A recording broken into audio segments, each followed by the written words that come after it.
Hello, writers and crafters. I'm Valerie Isan, and this is episode 81 of the podcast. It is August 24th, 2022, as I record this. Today, the main topic is focus and productivity. Erick is not with us today because he's traveling with his family, so this will be a solo show. Haven't done one of those in, I don't know, like a year.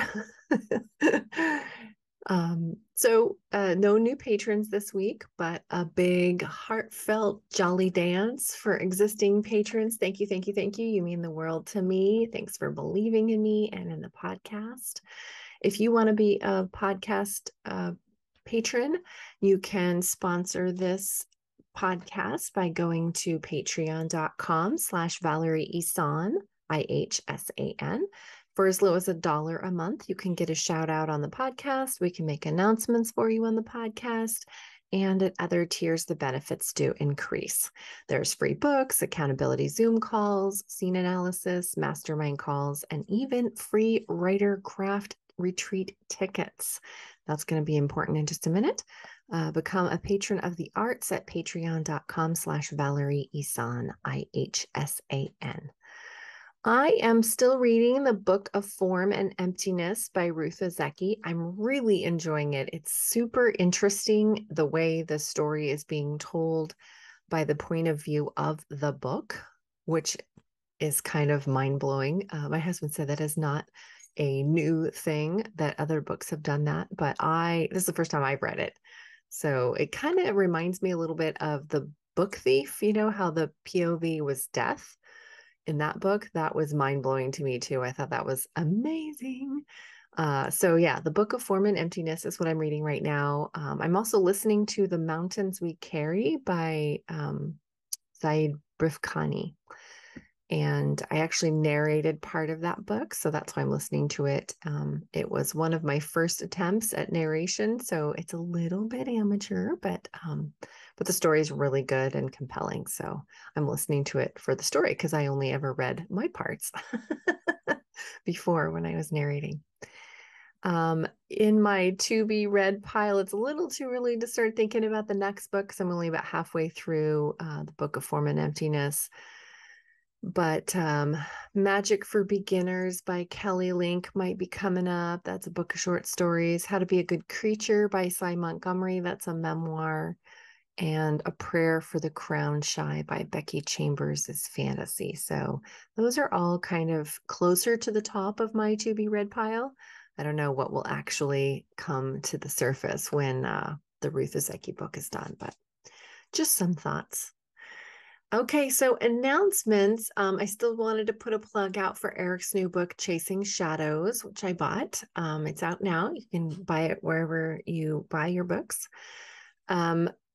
Another announcement is Passion Planner is launching their new line of annual dated planners for 2023 tomorrow, August 25th at 9 a.m. Pacific time. That's when the launch starts.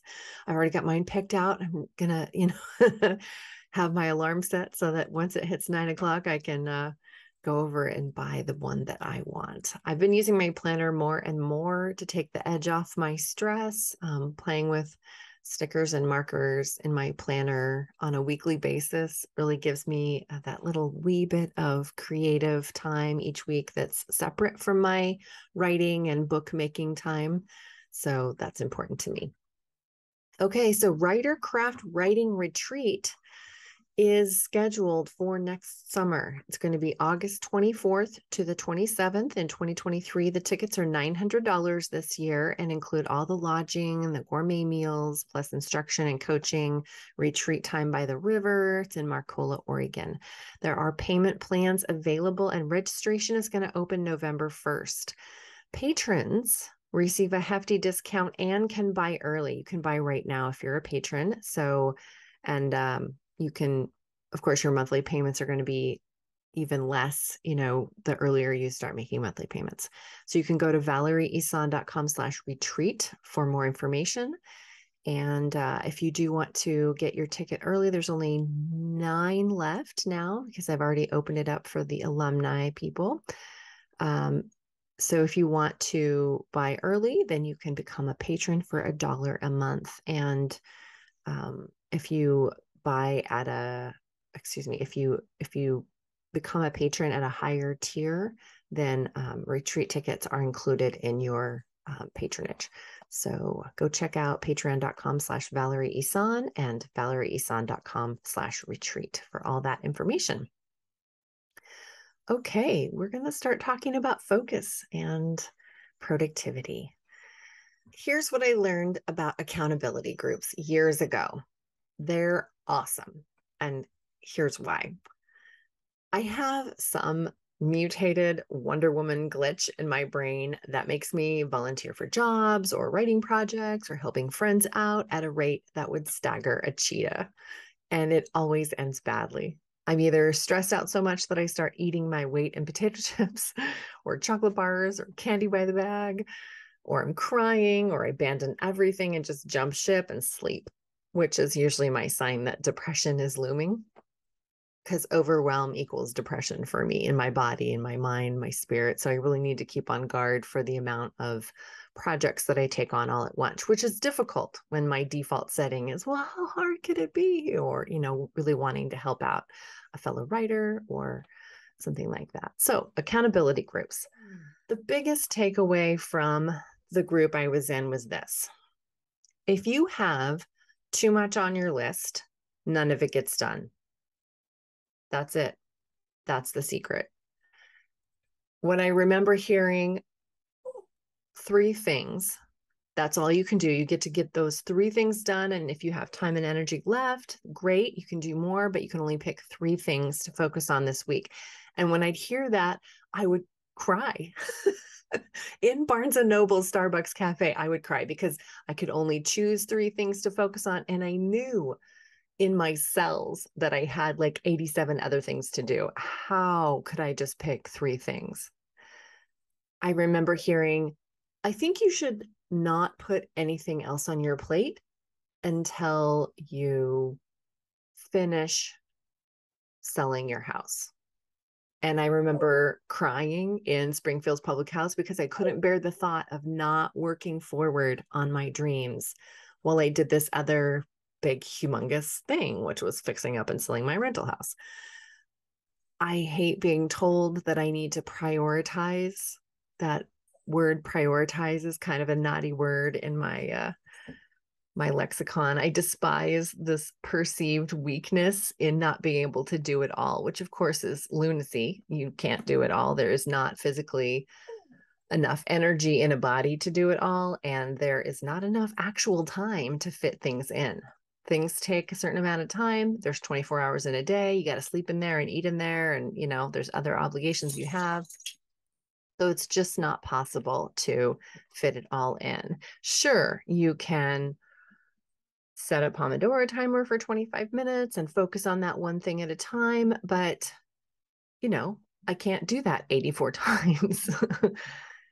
And I'm too scattered a lot of times, and I hope that doesn't make me sound flighty or anything. And I'm sure that other people get that scattered feeling too.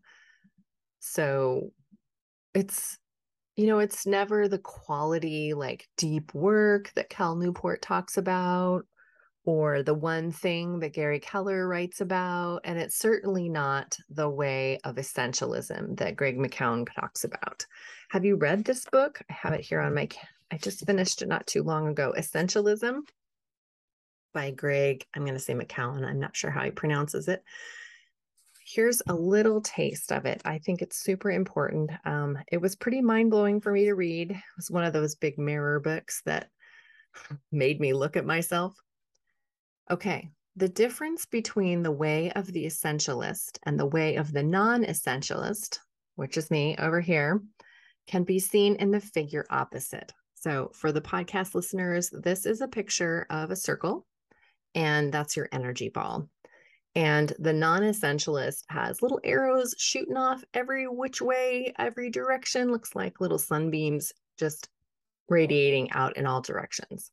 And then the essentialist's little energy ball has one arrow sticking straight out, and it goes really far. The result is that we have the unfulfilling experience of making a millimeter of progress in a million directions. In the image on the right, the energy is given to fewer activities. The result is that by investing in fewer things, we have the satisfying experience of making significant progress in the things that matter most. The way of the essentialist rejects the idea that we can fit it all in, which was a big slap in the face to me.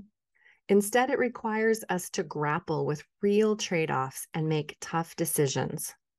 In many cases, we can learn to make one-time decisions that make 1,000 future decisions so we don't exhaust ourselves asking the same questions again and again. The way of the essentialist means living by design, not by default. Instead of making choices reactively, the essentialist deliberately distinguishes the few vital from the trivial many, eliminates the non-essentials, and then removes obstacles so the essential things have clear, smooth passage. In other words, essentialism is a disciplined, systematic approach for determining where our highest point of contribution lies, then making execution of those things almost effortless. So that was really mind-boggling for me. The scattershot, spaghetti on the walls approach that I have always taken do not get things done. And you're perpetually in putting out fires mode. And at the end of the day, you're exhausted, but answering your emails all day or fiddling with this or fiddling with that or doing a little bit of this and a little bit of that just isn't nearly as satisfying and productive as writing 500 words in your manuscript or building another page on your coaching and editing website. I have to choose one thing so that I can get the other things done. I know that sounds counterintuitive, totally. It even as I say it out loud, it totally sounds counterintuitive to me. But you know what else I do if left unchecked? Totally unrelated. Read 10 books at the same time. And I don't retain any of it. I never read long enough in one book to sink into the meaning or the message or the characters' lives. What happens now, thankfully, much less frequently, maybe once a year or whatever, is I force myself to pick up one book and finish it. And then I pick up the next one and read it. And then, the pile diminishes. And then I have the glory of picking out a brand new book and reading it in its entirety with no guilt, with no hurry up and get through this book because I have 3 others I'm halfway through that I need to get to.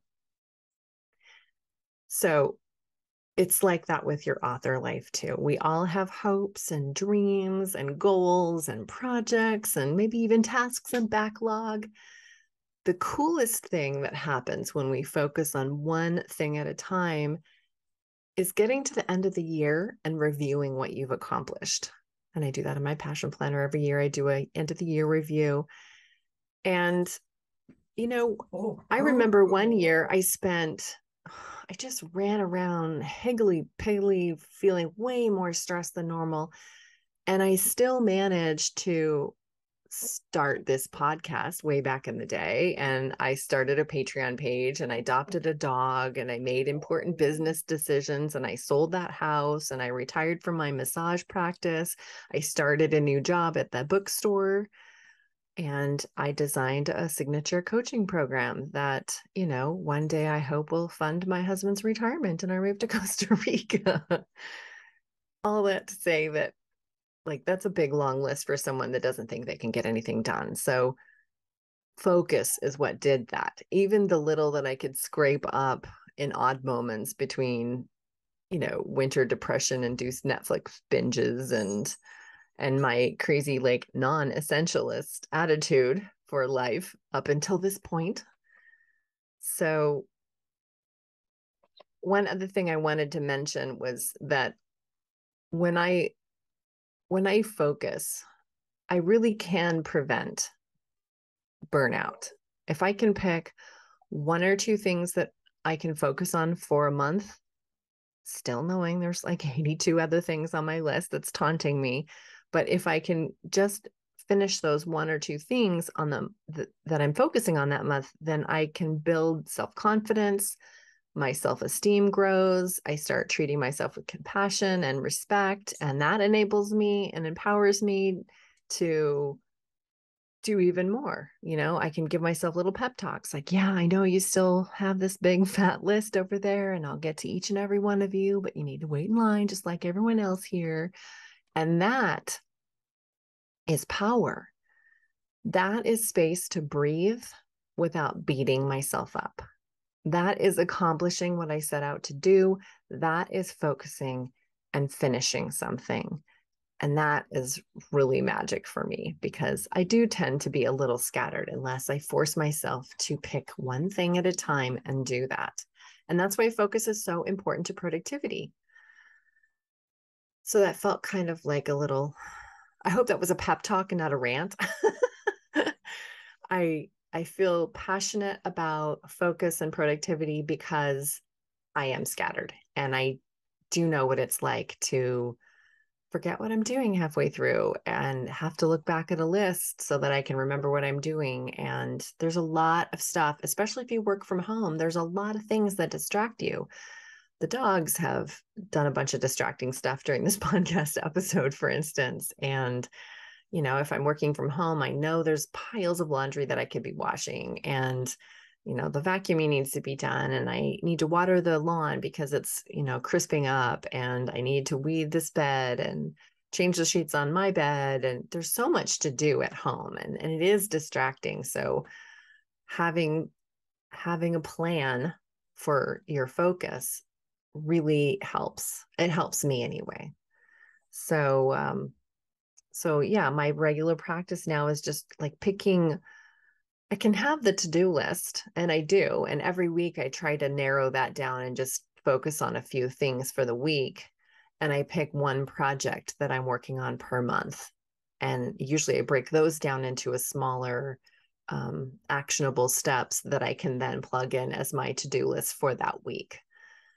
So I hope you were able to get some ideas and take something out of this solo show that resonated with you or inspired you to find that one essential thing that you can focus on this month. I'd love to know what it is. I'm working on my essential task for the rest of this year is getting my memoir published, and I'm on track. I finished editing the whole thing yesterday. I'm going to do another pass, just doing tweaks to it, and then I'll send it to my editor on October 1st. But I'm on track to send it in even earlier. So I'm really excited about that. But that's my essential thing that I'm working on. I'm not taking on any other big projects because I want to finish this book and have it published January 1st, 2023. So my one thing that I'm working on this month, well, actually this month is almost over. So for September, I haven't picked the new thing, but it will probably be book related. I am going to be doing some traveling. So I think probably it will just be getting the book completely tweaked and edited so that I can send it to the editor. That's going to be my one thing for September. So what is your one thing? I would love for you to leave a comment on the website or on the YouTube channel or in the Patreon comment section and tell me what your one thing is this month. All right. Happy writing. Stay focused. You can do this. And I'll see you next week. Bye for now.